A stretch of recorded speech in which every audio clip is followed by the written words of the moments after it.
दुर्भाग्य होगा, देश का दुर्भाग्य होगा जो 18-18 घंटे तक जो देश के लिए बिना सोए काम करता है, जो व्यक्ति जिसके ऊपर भ्रष्टाचार का एक भी आरोप नहीं है। प्रधानमंत्री एक भाई साहब हमारे बता रहे थे कि 18-18 घंटे काम कर रहे। अरे 18 घंटे काम करके तो आपने मणिपुर आज तक जल रहा है, उस पर नहीं आपको होश आ रहा है, अब तक उस पर कोई जवाब दिया जा रहा है आपको। और सबसे बड़ी बात यह है कि गरीबों की सरकार है, ये तो बोलती है अमीर अमीर हो रहे हैं, गरीब गरीब हो रहे हैं। तो अभी जो आप देख रहे हैं ये तो अभी ट्रेलर है, पिक्चर अभी बाकी है। इनकी बात सुने। 80% आज भी अभी सर्वे आया हुआ है कि 80% लोग मोदी के कार्य से बिल्कुल संतुष्ट हैं और निश्चित रूप से तिवारा अगर मोदी देश में नहीं आते तो देश का दुर्भाग्य होगा। ये मोदी जी नहीं आएंगे, मोदी जी नहीं आएंगे। दुर्भाग्य होगा, देश का दुर्भाग्य होगा जो 18-18 घंटे तक जो देश के लिए बिना सोए काम करता है, जो व्यक्ति जिसके ऊपर भ्रष्टाचार का एक भी आरोप नहीं है। ये जो सारे भ्रष्टाचारी लोग एक अली बाबा के खिलाफ 40 चोरों ने जो गठबंधन बना लिया है, कभी भी मोदी को हरा नहीं पाएंगे। इस बात को आप रिकॉर्ड कर लीजिए, क्योंकि वो व्यक्ति केवल राष्ट्र के लिए जीता है, अपने लिए नहीं जीता, न अपने परिवार के लिए जीता है। उसी सदन में संजय सुन लीजिए, चिल्ला चिल्ला के कह रहे हैं अडवाणी मोदी भाई भाई देश बेच खाए मलाई। वहाँ क्यों नहीं उनको जो गिरफ्तार कर लेते हैं? वो तो उनके मुंह पर बोल रहा है। आप कह रहे हैं कि वो दुर्भाग्य होगा, सारा देश बेच दें, गरीबी रख दें। रोटी और सत्ता बदलती रहनी चाहिए। नहीं बदलेंगे तो रोटी जल जाएगी, सत्ता नहीं बदलेंगे तो लोग निरंकुश हो जाएंगे। क्या बात है सर। ये जो राय साहब का प्रवचन आप सुने जी, इससे कितना सहमत? इनसे 100% सहमत हूँ। महंगाई बढ़ी हुई है, बेरोजगारी आ गई है, 43 करोड़ लोग गरीबी रेखा के नीचे आ गए हैं। आप गैस का देख लिए, $10.10 MT था 2014 में, तब गैस सिलेंडर 400 रुपये की थी। आज आप देखिए 440 रुपया है MT डॉलर, और सिलेंडर का दाम 1140 है। क्या इनको आधा नहीं करना चाहिए था? बात तो सही है। महंगाई 200 कम हुआ ना। 200 कम में क्या होगा? 200 कम क्या होगा? आपने 30 करोड़ एक्साइज ड्यूटी ले लिया। जब आप डीजल में 3.5 रुपये डीजल था, तो आपने डीजल को बढ़ा के 31 रुपये 80 पैसे कर इतनी दिया। बार देखिए कच्चे तेल की कीमतें कम हुई, इसके बावजूद इन्होंने दाम कम नहीं वही तो बता रहे किया। हैं, और लेकिन देखिए उसका दूसरा पहलू है, बहुत सारे जो अर्थशास्त्र के ज्ञानी लोग हैं वो ये कहते हैं कि हमारे जो ये पीछे जो हमने एक महंगा रखा या स्टेबल कीमतें रखी, उससे हमारी जो सरकारी तेल कंपनियां हैं उनका जो बैलेंस शीट वो अच्छी हो गई। अच्छा, मतलब एक अनुमान के मुताबिक, एक आंकड़े के मुताबिक, एक रिपोर्ट के मुताबिक तेल कंपनियों को 354 रुपए प्रति सिलेंडर इस समय बचने लगा था इस रिपोर्ट के। तो इस हिसाब से वो 300 भी कम कर सकते थे।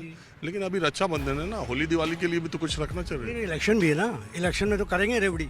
और सबसे बड़ी बात यह है कि गरीबों की सरकार है, ये तो बोलती है अमीर अमीर हो रहे हैं, गरीब गरीब हो रहे हैं। देख रहे हो? तो एक बात बताइए, राजस्थान सरकार 500 रुपए सिलेंडर दे रही है उज्ज्वला का, BPL का, वो क्या कर रही है? मुझे राजस्थान से क्या लेना है? मुझे यूपी से लेना है, मुझे मोदी जी से लेना है। मोदी जी गरीब का बोल के आए थे, अब पूरा अमीर अमीर होते जा रहा है, गरीब गरीब हो जाता है। यूपी चुनाव से पहले पेट्रोल डीजल कम नहीं किया था? कोई कम जाएगा। हाँ, जो इलेक्शन का है ना, इलेक्शन आएगा तो कम हो जाएगा, आप बेफिक्र रहिए। ये बड़ी अच्छी बात कही आप। पर यह है कि ये डर गए इंडिया से ये डर गए। आप राजीव भाई ये बताइए हमको, सिर्फ इतना बता दीजिए आप हमको, जो 70 साल से राज कर रही है उसके पास $165 है, 165 करोड़ रुपया है, और जो 9 साल से राज कर रही है उसके पास 3,500 करोड़ कैसे आ गया? ये आप हमको बता दीजिए। ये भ्रष्ट सरकार है बिल्कुल। समझने वाले को इशारा कॉपी। गरीब गरीब होता जा रहा है, अमीर अमीर प्रदेश होता की जा रहा है। सरकारों के पास 650 पार्टियों के पास 650 करोड़ 850 करोड़ नहीं है उत्तर प्रदेश की पार्टियों के पास। 6,500 और 3,500 करोड़ में ये तो राष्ट्रीय दुनिया की सबसे बड़ी पार्टी है। तो पार्टी कांग्रेस से ज्यादा नहीं है ना, 70 साल से, पर ये ईमानदार पार्टी थी। इसको भ्रष्ट बोल रहे थे, 165 करोड़ बेचारे लोग के पास है। आप ये बता दीजिए कि हमको अच्छा, आप ये बता दीजिए, आप कह रहे हैं ठीक है, इंडिया गठबंधन उत्तर प्रदेश में कुछ कर पाएगा? करेगा। इंडिया गठबंधन आप जो बता रहे हैं ये मोदी के चेहरा है, और इसके खिलाफ कोई चेहरे से कोई मतलब नहीं है जनता को। मोदी है कौन? काम देखता है आदमी। यही नहीं, अभी और सुनिए। हाँ, ये आपका क्या कहानी? हमारी कहानी क्या सर, हम तो 20 साल भारतीय जनता पार्टी में सेवा किए, और आज तक न कोई दायित्व मिला, न कोई अस्तित्व है, न कार्यकर्ता का, न हमारे 4 भाई हैं वो भी बेरोजगार हैं, न घर मिला, न सिलेंडर मिला। आपको बेवकूफ बनाया। कुछ नहीं मिला, ये सब अमीरों को मिला है जो भाजपा के। अमीर को सिलेंडर चाहिए जी? अमीर को सिलेंडर चाहिए?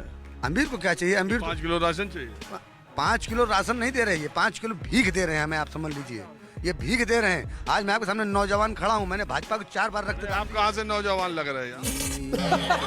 बुढ़े हो गए, अब बुढ़े हो गए। भारतीय जनता पार्टी में समय दे के हमने अपना समय बर्बाद किया। अगर वही ठेला लगा के कोई चाय बेच रहे होते, मूंगफली बेच रहे होते, आज मेरी पत्नी भी जिंदा होती, मेरा बच्चा भी जिंदा होता। लेकिन मैंने भाजपा को वोट दे के अपनी आत्मा को समझे ठेस दिया। मैं रक्षाबंधन में अपनी बहन के पास राखी बंधाने नहीं जा पा रहा हूँ। क्यों नहीं जा पा रहा हूँ?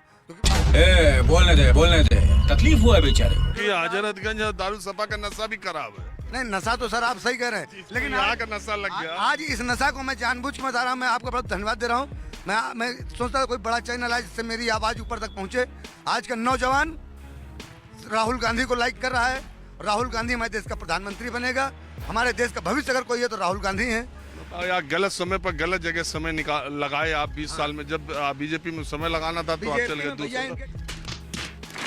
आप पीछे क्या जानना चाहते हैं बताइए। यार जो जब से चर्चा हो रही है यही सब चर्चा है, सबका अपना अपना स्वार्थ जुड़ा है, वो उसी हिसाब से बोल रहे हैं। बस जो बीजेपी वाला है बीजेपी के हिसाब से बोल रहा है, जो दूसरी पार्टी अन्य पार्टी का वो उस हिसाब से बोल रहा है। समाज में जाके देखिए आप, जनता में कितना बुरा हाल मचा हुआ है, तराई तराई मची हुई है। मुझे क्रेडिट नहीं चाहिए। प्रधानमंत्री एक भाई साहब हमारे बता रहे थे कि 18 घंटे काम कर रहे हैं। अरे 18 घंटे काम करके तो आपने मणिपुर आज तक जल रहा है, उस पर नहीं आपको होश आ रहा है अब तक, उस पर कोई जवाब दिया जा रहा है आपको। क्या कहें हम इनको, सबकी अज्ञानता पे मुझे बड़ा तरस आ रहा है यहाँ। तो आप किस पार्टी से? मैं दोनों पार्टी का आदमी हूँ, मैं एक आम आदमी हूँ। दोस्तों जैसा कि आप लोगों ने आगे वीडियो में देखा कि बोल रहे हैं कि अभी सर्वे हुआ है, सर्वे में 80% लोग मोदी जी के कार्य से संतुष्ट हैं और अगर मोदी जी दोबारा देश में नहीं आए तो देश का ये दुर्भाग्य होगा, क्योंकि मोदी जी 18 घंटे जाग के देश के लिए काम करते हैं और उनके ऊपर भ्रष्टाचार का कोई भी आरोप नहीं लगा है। मोदी जी सिर्फ राष्ट्र के लिए काम करते हैं। और एक तरफ बोल रहे हैं कि महंगाई बढ़ गई है, बेरोजगारी आ गई है और सिलेंडर का दाम बढ़ गया है। खैर दोस्तों, वीडियो में कौन सही और कौन गलत कह रहा है मुझे कमेंट बॉक्स में आप जरूर बताएं। और हाँ दोस्तों, इसी तरह की न्यूज़ से जुड़ी हुई वीडियो मैं डेली आप लोगों के लिए लाता रहता हूँ। अगर आप लोगों को इसी तरह की वीडियो देखना पसंद है तो चैनल को सब्सक्राइब और वीडियो को लाइक जरूर करें। तो दोस्तों मिलते हैं और किसी नई वीडियो में।